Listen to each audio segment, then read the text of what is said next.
Hello. Let's see what decisions you'll make today. Are you familiar with Schrodinger's cat?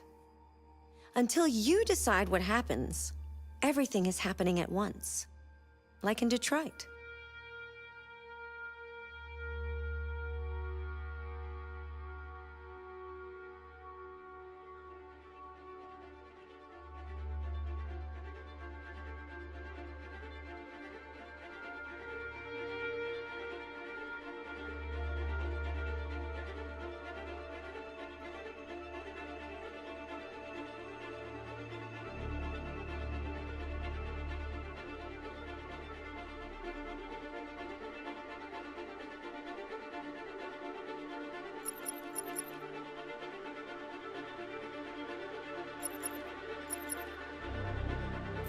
Accessing the extras section.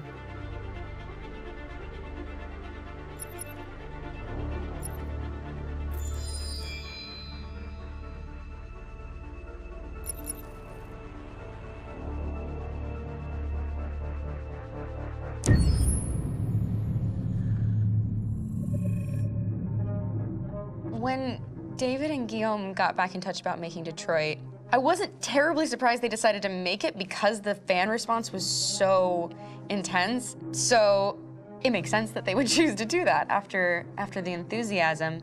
It was a challenge, and it was just an interesting thing to get my head around how to approach this character now as a different, much older person, and whether or not she had changed. And I'm very happy to say that with Detroit, I've had the opportunity to see Kara grow so much more than I ever expected. You do the housework, the washing, you cook the meals, and you take care of... God damn it, where the fuck's the rat gone now? Alice! Alice! I mean, she starts out essentially how she does in Kara in a very, not robotic, but, you know, android other way. And getting to take this journey where she becomes more and more human as it goes on. You know, and as an actor, that's a wonderful exploration in every way, whether it's how she sits, her posture, how her voice changes, how emotions change, and how much emotion is based on things like empathy and social experience. And so having, you know, as much material as I got with David to have this huge, nuanced arc was really incredible. Why couldn't we just be happy? This experience has been quite different than the experiences I've had shooting film or TV or doing theater work. I have 83 dots on my face and a really flattering black wetsuit type thing, and you're jumping around with props, and it's kind of like being a 10-year-old imaginative kid, which is fun. There's 80 cameras around us. It's already lit. So we just shoot and shoot and shoot and shoot and shoot. There's no change of sets, there's no hair and makeup, there's no wardrobe, so we move really fast, and we'll go through about 35 pages in a day. Working in TV or film, we'll probably do 6 pages a day. It's kind of acting boot camp. It's like working out constantly. I mean, you're doing this thing, and then you got to do something that's completely other back to back to back. And so that kind of process of working is very challenging, but it's also very exciting because you just have to keep coming up with new ideas, and your head goes all over the place because you're trying to keep track of basically 4 different storylines for each different response. You shot that girl, for fuck's sake. It was a machine that looked like a girl. Yeah, I know what I should have done. I just told you I couldn't. All right, I'm sorry.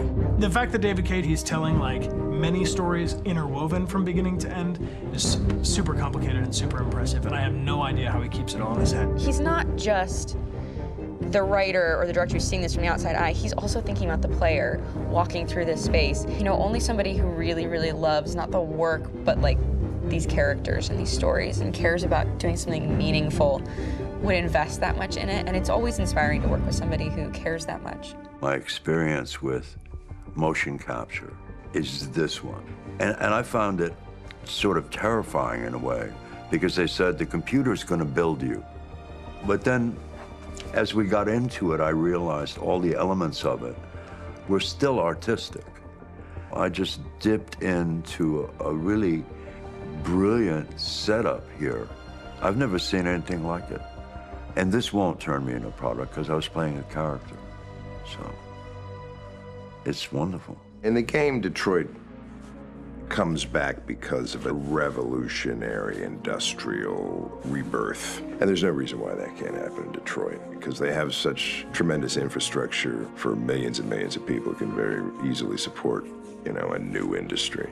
The city is really strong and resilient, but the city has also been through so much. You see the damage. But it takes that time of kind of rebuilding and reinvesting into the city that I think is happening slowly but surely. The potential of Detroit as a city is something that this game does a lot of justice to, because it would be easy to look at Detroit as some place that used to be, and that's not the case. This game provokes a lot of conversation and reflection on our potential near future engagement with machines. That's what we are to them.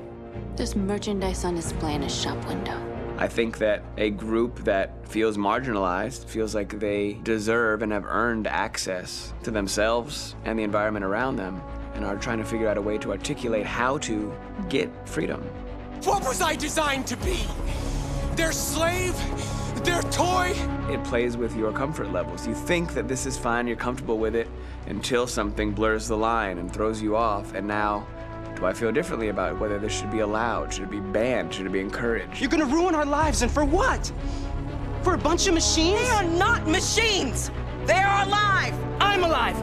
You're alive! They're nothing! There are lots of comparable comparisons to any type of persecution of religion, race, etc., dating way back. It can't just be a video game where you shoot 'em up or where people make these choices to do whatever. I think that's the whole point. You have the choice, and you can either choose to go in one direction with your character or another. And I think that's going to be very telling about the gamer. Very telling. I think there's gonna be a really strong reaction to this game, which has such a strong perspective. I'm that much more proud of it now to get to be a part of it, because it's important. In this game, you're actively building and designing the character through not just what kind of shield does he have or what color hair does she have, but like their temperament and the way they deal with problems. The different endings to this game are so radically different based off maybe seemingly insignificant choices in the moment, but like life, they all add up. And can't play life again, though.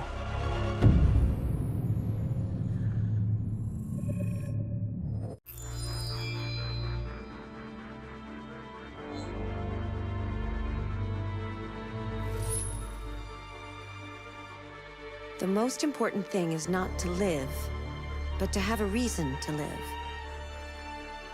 That's a quote from Jean Genot, a French writer.